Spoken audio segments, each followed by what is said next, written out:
ilmu adalah satu hal yang harus terus dipelajari oleh setiap orang, sebab nanti akan berbeda antara seorang yang berilmu dengan yang tidak berilmu. Perbedaan itu akan semakin lebar ya, antara satu orang dengan orang yang lainnya ketika memang yang satu terus belajar sedangkan yang satu tidak. Ketika ada dua orang masuk masjid, yang satu berilmu, yang satu tidak, maka akan berbeda dari sikapnya. Sikap orang berilmu, dia tahu ada tahiyatul masjid, yang satu lagi mungkin tidak mengenalnya. Seorang ilmu ketika bersafar, seorang alim ketika bersafar dengan seorang yang tidak alim, itu akan lebih ringan seorang yang alim. Dia mengerti adanya jamak, ya, dia mengerti adanya qasar, terutama qasar ketika safar, mengqasar salat-salat rubaiyah, salat-salat yang berjumlah 4 rakaat dari zuhur, asar atau isya, dia mengerjakan 2 kali.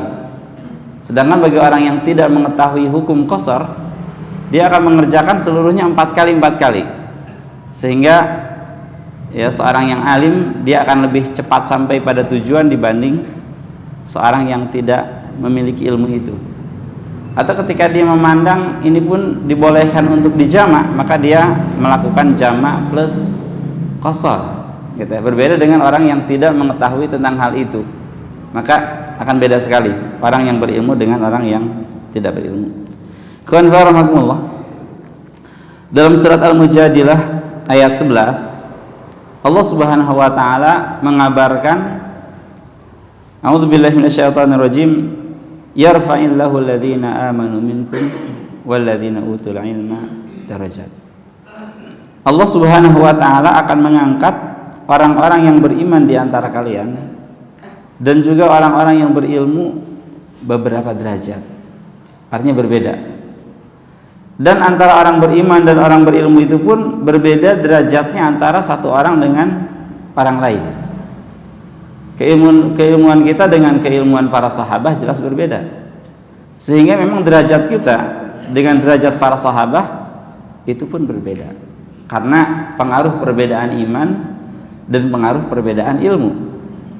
Di antara para sahabat pun, sahabat as-sabiqun al-awwalun itu berbeda dengan orang-orang yang masuk Islam setelahnya, karena perbedaan derajat keimanan. Abu Bakar Siddiq radhiyallahu an diakui sahabat nomor 1, sehingga berbeda dengan sahabat-sahabat selainnya, gitu ya. Jadi ada perbedaan antara orang-orang beriman dan orang-orang berilmu. Derajatnya berbeda-beda sesuai dengan kapasitas keimanan dan keilmuan yang dimilikinya. Wallahu bima ta'maluna khabir. Kemudian Abu Umamah Al-Bahili, seorang sahabat, beliau pernah berkata kepada Rasulullah SAW ya, tentang pendapat Rasul dari 2 orang, yaitu seorang abid dan seorang alim. Mana yang lebih bagus di antara keduanya? Apa perbedaan di antara seorang abid, dia hanya beribadah tapi ilmunya kurang, dengan seorang yang alim, yang pasti dia pun beribadah, gitu ya, tapi ilmunya lebih menonjol daripada ibadahnya? Maka Rasulullah SAW bersabda, "Fadlul alim 'alal 'abid ka fadli 'ala adnakum."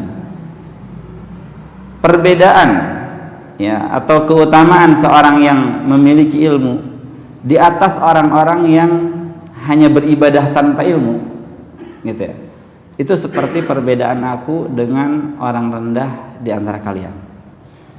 Jadi beda sekali. Bahkan banyak sekali orang-orang yang semangat beribadah tapi dia malah tersesat karena tidak didasari dengan ilmu.